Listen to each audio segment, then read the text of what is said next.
all part of communicating, isn't it?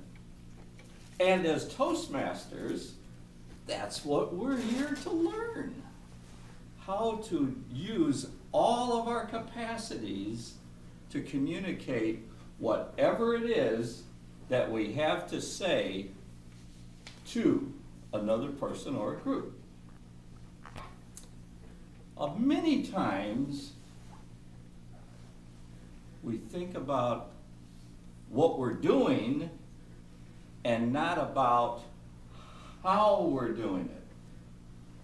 So our message gets put out, but if we're just using our mouth, we're certainly losing a lot of other communication that we can have with somebody, aren't we? Now, Italians are good ones for using their hands. I come from Chicago, and there's a lot of Italians around Chicago, and boy, that was their thing. It's all about the hands. Use the hands. If their mouth opens, their hands are moving. Other people have different types of body language. That's cultural. But I think the Italians are probably the most animated people. But we can all learn how to use gestures. Why are gestures important? Adds depth. Yeah.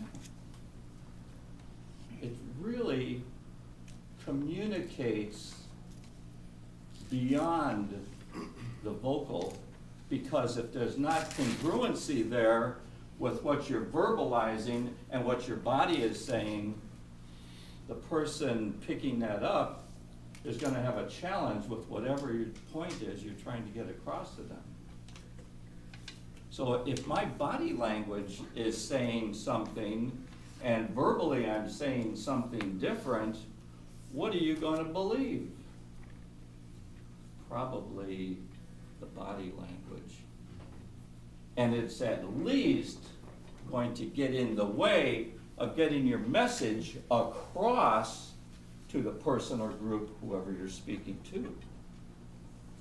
And if your message is important, then getting that point or points, whatever it may be, across to the other person or group is going to be hindered to a large degree if your body language is not congruent with your speech.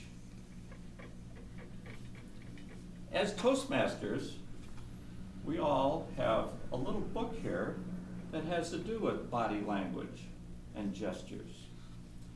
And what I would do is encourage you to take a look at this. It goes through many different aspects of body language. Your body speaks.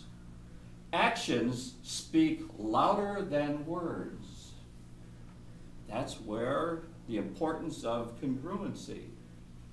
To be able to not just speak to someone, but to be able to communicate that in your body language so that that body language is not getting in the way of your message, but it is augmenting your message and it's reinforcing your message.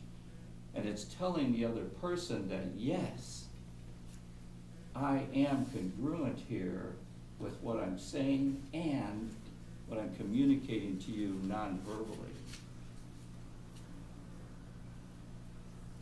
Posture, gestures, why gestures, types of gestures, how to gesture effectively, body movement, facial expressions, eye contact, how to make a good first impression. Isn't body language a real element of that first impression?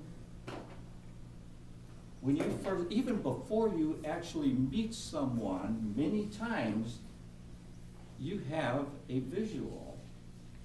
You see them. If you walk into a room and you see someone, you're already looking at that person and wondering something about them based on whatever they're doing, how they sit, how they're dressed, what they look like, how they may be communicating with other people before you meet them. So you're already making an analysis of another person or even of a group before you even meet them. So the body language is the only thing you have to look at there.